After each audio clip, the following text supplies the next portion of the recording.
देखिए जो विजय जी ने कहा बहुत विस्तार से उन्होंने मुझे लगता है कि सारी चीजों को सामने रख दिया है। जी। भारतीय जनता पार्टी और खास करके नरेंद्र मोदी की जो अपनी स्टाइल है काम करने की, कि पिछले 9 साल में उन्होंने अपनी पार्टी के किसी भी व्यक्ति पर कोई भी मामला नहीं आने दिया। और नहीं आने दिया का मतलब है कि कोई भी आरोप लगा हो लेकिन वो जांच के घेरे में नहीं आ सकते। आपको याद होगा राजनाथ सिंह ने तो ये ऐलानिया तौर पर कहा था कि ये भारतीय जनता पार्टी है, इस सरकार में किसी पर कोई जांच नहीं होती, कोई जेल नहीं जाता, किसी पर सीबीआई और ईडी के छापे नहीं पड़ते। पिछले 9 साल में आप देखिए तो तकरीबन 95% जो छापे पड़े हैं वो विपक्षी दलों पर पड़े हैं। बहुत कम ये हुआ कि सत्ता पक्ष के किसी व्यक्ति पर कोई आरोप हो और उसकी जांच हुई हो। हिंडनबर्ग की रिपोर्ट को लेकर के जेपीसी की मांग लगातार विपक्ष करता रहा लेकिन उसे सिरे से खारिज कर दिया गया। इतना ही नहीं है, अडानी शब्द को ही असंवैधानिक करार देकर के उसको कार्रवाई से निकाल दिया गया। तो एक ये स्ट्रेटजी है खुले तौर पर कि किसी भी व्यक्ति पर जांच नहीं हो और सरकार का कोई भी नुमाइंदा उस जांच के घेरे में नहीं आए तो जो भ्रष्टाचार के आरोप हैं वो उन पर नहीं लग सकते या वो नकारात्मक छवि उनकी नहीं बनेगी। जबकि दूसरी तरफ जो विपक्ष है, विपक्ष के लोगों पर जो भी आरोप होते हैं उन आरोपों को लेकर के आप उनको बिठाइए सीबीआई के दफ्तर में, कभी सीबीआई का छापा डलवाइए, कभी ईडी का छापा डलवाइए, कभी जेल भेज दीजिए। और बाद में कई लोग तो ऐसे हैं जो बिना किसी आरोप के सिद्ध हुए वो बाहर आ गए। तो उससे उनका पूरा करियर आप कलंकित कर देते हैं, उस पूरी पार्टी को प्रश्नांकित कर देते हैं और यही स्ट्रेटजी बीजेपी की पूरी तरीके से काम कर रही है। आम आदमी पार्टी जब राजनीति में आई थी तो उसका सबसे बड़ा नारा था कि वो राजनीति को बदलने आए हैं, राजनीतिक शुचिता के साथ काम करने के लिए आए हैं, भ्रष्टाचार को खत्म करने के लिए आए हैं, लोकपाल को लेकर। वो उसमें कितने सफल हुए हैं ये इसका अलग से मूल्यांकन हो सकता है। लेकिन आम आदमी पार्टी के मनीष सिसोदिया को आप सीधे तौर पर अगर जेल भेजते हैं केवल आरोपों के दम पर और उसके बाद जो वो कह करके आए थे केजरीवाल, उस पूरी छवि को आप उल्टा कर दें, ये एक रणनीति है।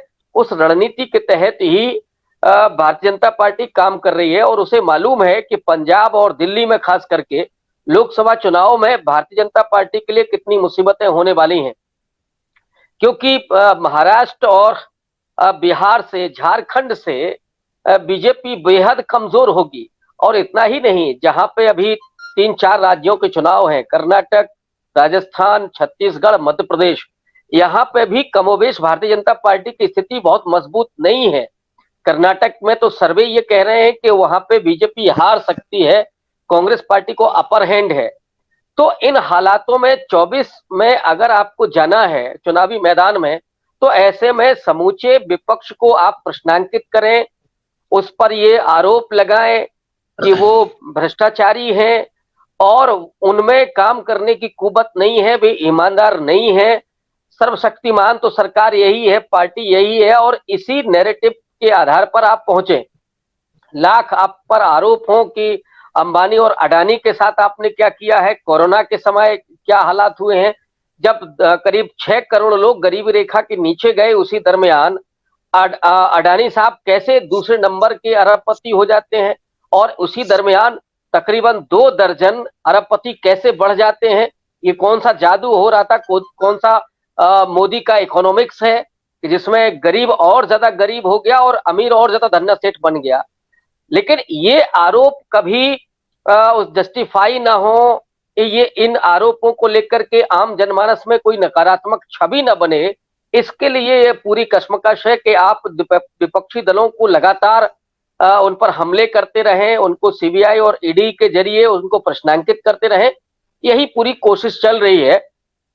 लेकिन मुझे लगता है कि बीजेपी के लिए बड़ा मुश्किल है, क्योंकि डिलीवरी के नाम पर कुछ है नहीं। करप्शन के चार्ज भले ही ना लग रहे हों, हालांकि दुनिया की नजर में तो आ ही गया है। राहुल गांधी अगर कैम्ब्रिज में बैठ करके या लंदन में बैठ करके जिन बातों को कह रहे हैं, ये तो सोशल मीडिया का दौर है, इसमें कोई भी वीडियो बच नहीं सकता, वो लोगों तक जा रहा है। तो और मोदी जी ने जो किया है इस बीच में, वो भी लोगों के सामने आ रहा है कि आपने बेरोजगारी खत्म करने का वादा किया था, किसानों की दोगुनी आमदनी करने का वादा किया था, ये सारा कुछ गया, महंगाई कम होगी ये भी वादा किया था, लेकिन हुआ क्या? तो ये फर्क आम जनमानस देख रहा है, लेकिन उसको उसका ध्यान उधर से हटाने के लिए इस तरह की कवायद भारतीय जनता पार्टी कर रही है। और आप हमसे जुड़े रहने के लिए सब्सक्राइब करें YouTube पर, फॉलो करें Twitter पर और लाइक करें Facebook पर। और ज्यादा जानकारी के लिए आपको टाइप करना होगा सिर्फ न्यूज नशा।